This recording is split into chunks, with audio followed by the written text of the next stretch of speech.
Hi everyone, আসসালামু আলাইকুম। Welcome জানাচ্ছি আরও একটি নতুন ব্লগ ভিডিও দেখার জন্য। আশা করছি সবাই ভালো আছেন। তো আমি তো এখনো চট্টগ্রামে আমার মায়ের বাসায়। তো মায়ের বাসা থাকা মানে অনেক অনেক ভালো থাকা। তো আলহামদুলিল্লাহ বেশ কাটছে দিনগুলি। তো দেখতেই পাচ্ছেন আমি কিন্তু এখানে তাল থেকে তালের রস বের করতেছি। তো আসলে আমাদের কক্সবাজারে কিন্তু আমার শ্বশুরবাড়িতে তেমন তাল পাওয়া যায় না। তো তাল পাওয়া গেলে হয়তো ভালো বুঝে না, চেনে না আমার হাসব্যান্ড। তো সেজন্য আব্বুকে বলেছিলাম আমার জন্য যাওয়ার সময় যেন ২ টা হলো তাল দেয়। তো আব্বু নাকি হাঁটতে গেছে বাজারের ওদিকে। তো ভালো তাল দেখতে পেয়ে একেবারে ৩ টা নিয়ে আসলো। তো আসার সাথে, সাথে আম্মু কিন্তু অনেক বকাঝকা করতেছে। "ও তো এখন যাচ্ছে না, এখন কেন নিয়ে আসছো? যাওয়ার আগেই তো মানে নিয়ে আসতে পারতে।" তো যাই হোক যখন ভালো পাইছে নিয়ে আসছে, তো এভাবে তো রাখলে তালটা নষ্ট হয়ে যাবে। তো আমি ভাবলাম সবগুলো একেবারে রসটা বের করে যে বোতলে করে রেখে দিলে ফ্রিজে যে ডিপ করলে যে আর যাওয়ার সময় নিয়ে যেতে সমস্যা হবে না। তো এ তো আমি কিন্তু ২ লিটারের ১ বোতল এমনি বের করে ফেলেছি। অনেক কিন্তু ভালো ছিল তালটা, ঘ্রাণটাও অনেক ভালো।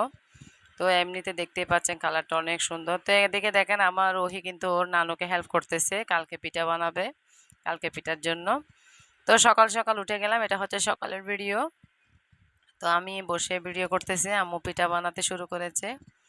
তো এই যে দেখেন, এই যে আইসক্রিমের যে কাপগুলা থাকে ওগুলোতে কিন্তু একটু একটু করে তেল লাগিয়ে দিয়ে এরপরে যখন এই তালের পিঠার যে ব্যাটারটা দেবে এরপরে কিন্তু খুব তাড়াতাড়ি কিন্তু এগুলো বের হয়ে যায় কাপ থেকে। তো দেখতে যেরকম সুন্দর লাগে কিন্তু খেতেও অনেক অনেক মজা হয়, একদম কেকের মতো। তো সকালে কিন্তু উঠে আম্মুকে পিঠা বানাতে দেখে আমিও বসে পড়লাম, অনেক ভালো লাগতেছে। তো নিজে বানালে হয়তো দেখা যায় মায়ের হাতের পিঠার স্বাদটাই আলাদা। তো যখন দেরিতে যাই, আমি তো দেরির মধ্যে যাই যে ১ বছর ৯ মাস ৮ মাস বললাম। তো সেরকম তো যাই আর আম্মু যেটা পারে সেটা খাওয়ার জন্য এটা ওটা বানাতেই থাকে আসলে। তো তারপরেও বলি আম্মু এখন তো আমাদের কেউ নেই, সব নিজের হাতে ইচ্ছে হলে করে ফেলে মানে করে ফেলতে পারি। তারপরেও মায়ের মন বানিয়ে খাওয়াতেই হবে। তো আমার মেজো বোনও আছে। তো আজকে কিন্তু ছোট বোন আসার কথা।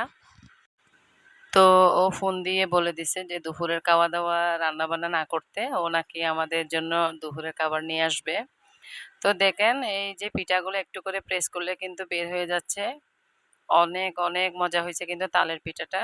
তো তালের যে ঘ্রাণটা এটা না থাকলে কিন্তু পিঠাটা ভালো লাগে না। তো দেখতে যেরকম সুন্দর হইছে খেতেও অনেক মজা হইছে আম্মুর বানানো হাতের পিঠা। তো যখন চলে যাবো আসলে এগুলা মিস করব।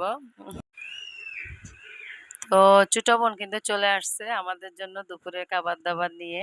তো আমি কয়েকটা পিক তুলে নিলাম। তো আমার যে বোনের শাশুড়িটা উনি আসলে অনেক ভালো একজন মানুষ। আমি সবসময় ওকে বলি যে শাশুড়ির যদি কোনো ভালো শাশুড়ির যদি কোনো উপাধি থাকতো বা অ্যাওয়ার্ড থাকতো তাহলে মানে তোর শাশুড়ি পেত। তো খালাম্মা এত ভালো একজন মানুষ যে সবার ক্ষেত্রে উনি একটা আন্তরিকতা দেখায়, আন্তরিকতা থাকে উনার। তো এই যে আমি যে যেতে পারলাম না ওনাদের বাসায় ওনাকে দেখতে, তো উনি আসলে আমার ছোট বোনের দিয়ে ওনার ছেলেকে দিয়ে মানে আমার বোনের দেবর, তো ওদের দিয়ে আসলে খাবার-দাবার সবগুলা পাঠিয়েছে। তো আল্লাহ হায়াত দারাজ করুক আমার বোনের শাশুড়িকে, আন্টিকে।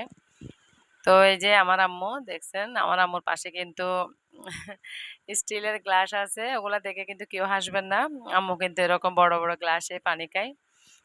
যে বলে মানে তোমাদের আধুনিকতার ছোঁয়া এই যে কাঁচের গ্লাস ওগুলাতে নাকি উনি পানি খেয়ে তৃষ্ণা মিটে না। তো যার যেরকম ভালো লাগে আরকি।